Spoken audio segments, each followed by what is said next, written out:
planting some trees and shrubs on the banks of Luckakuck Creek, helping the Scala do some restoration on the Coqualeetza lands. The Luckakuck Creek's just a few meters from here. Very valuable creek and flowing through the heart of Chilliwack. A lot of fish values. Great, like many of the streams in Chilliwack, the water quality is excellent. A lot of groundwater, low temperatures, really great for salmon and trout.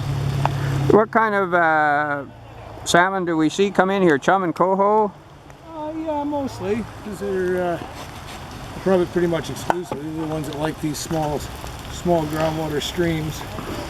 And then there's an endangered fish that I work on a bit as a biologist, of the sailor sucker, that's found in low numbers in the creek itself, and then in one particular spot in some ponds just off the channel. There's a few hundred of them. So, right where we're digging probably used to be part of the creek, I guess, at one time. well, yeah. Well, the Luckakuck is one of several creeks in this area that used to form part of the delta of the Chilliwack River.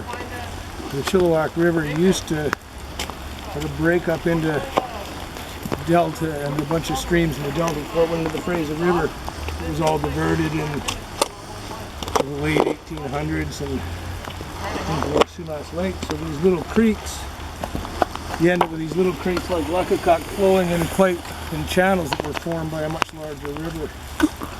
Well, it's good to see work being done to try to bring the creek back a little bit anyway.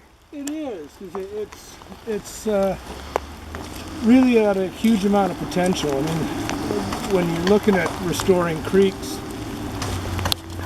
in the riparian area, you can restore by planting, you can put structure back in the main channel, but really the key ingredient that is much harder for people to affect is the water flow and the water quality.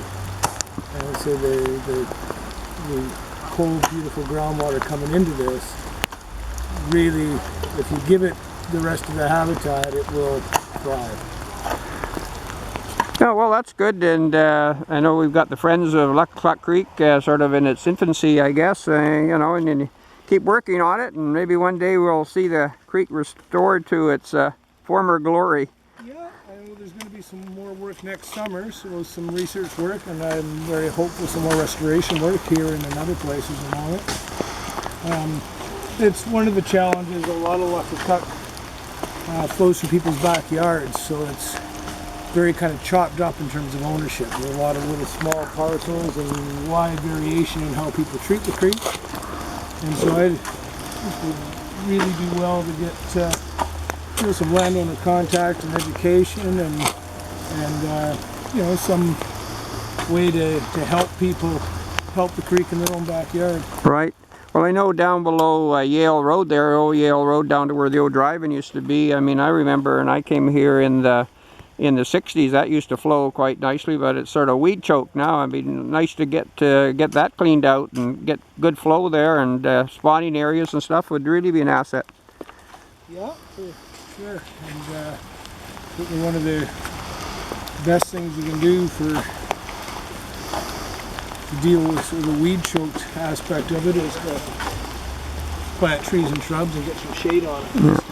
Well, thanks, and Mike, for giving us an update there, and we'll keep working and get a few more of these trees planted through this area. Okay, great.